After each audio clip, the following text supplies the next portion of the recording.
If I was to ask you, what do you think is the safest city in the world? What would you say? Would you say it's a city from one of the most civilized, modern countries in the Western world? Would you say it's from one of the countries that have discarded religion? Or perhaps you think it's a place that's in the virtual realm? Yes, the metaverse.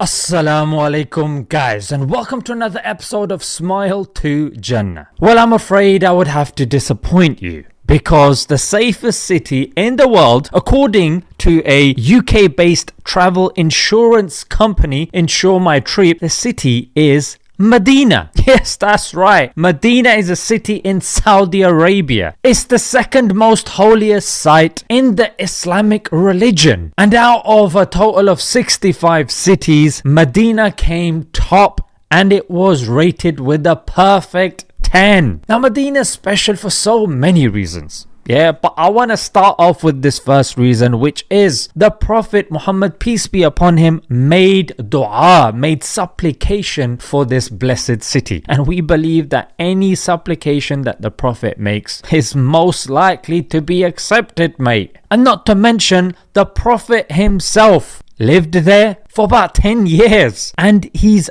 buried there as well. There's a graveyard where most of the companions are buried that's called Jannatul Baqi, which on the day of judgment we believe that the people that will be raised first will be from there, and it's a place where whoever gets buried there's most likely they're gonna go to paradise.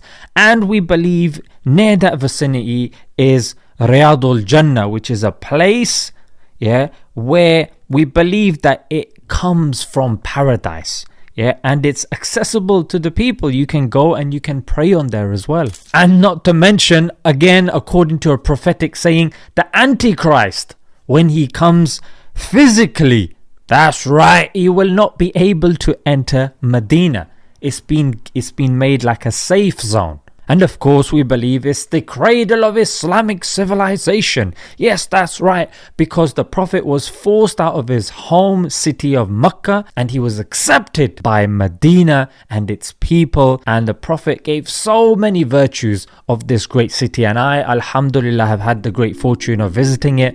And subhanallah, the feeling that you get, the atmosphere, subhanallah, is remarkable there. So I was looking on these websites and none of them actually said what could be the possible reasons for the crime to be low. I mean, let's look at the law in Saudi Arabia. In Saudi Arabia, they criminalize sexual assault to such a degree that a law that came into fruition at 2018 said that it can land you 2 years in prison with a $27,000 fine. Now, if you compare that with Western nations, no matter how modern or advanced they may be, punishment is not that much. And here's another article where perpetrators are named and shamed in public. I mean, that's unheard of here in the West. I don't know what they would say. They say, it's privacy, mate. Well, why don't you talk about privacy to Facebook and Apple, who are constantly in the news for violating the privacy of their own consumers? So guys, like I posted on my Twitter page, Islam works. It's a practical religion. Love it or not love it,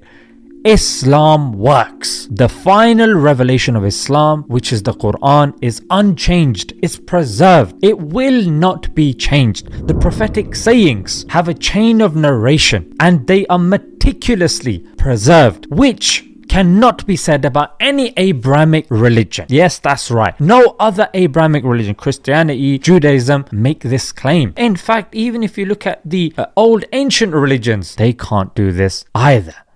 So I would invite you to look into Islam, and if you're already a Muslim, to appreciate this gift that you have, learn about it. And if you got problems and hardships that you're doing, understand and realize Islam has the solution. Sometimes you speak to people, they may not be able to articulate it properly, but Islam does have the solution. Don't give up, mate. Yeah, let's leave it there until next time.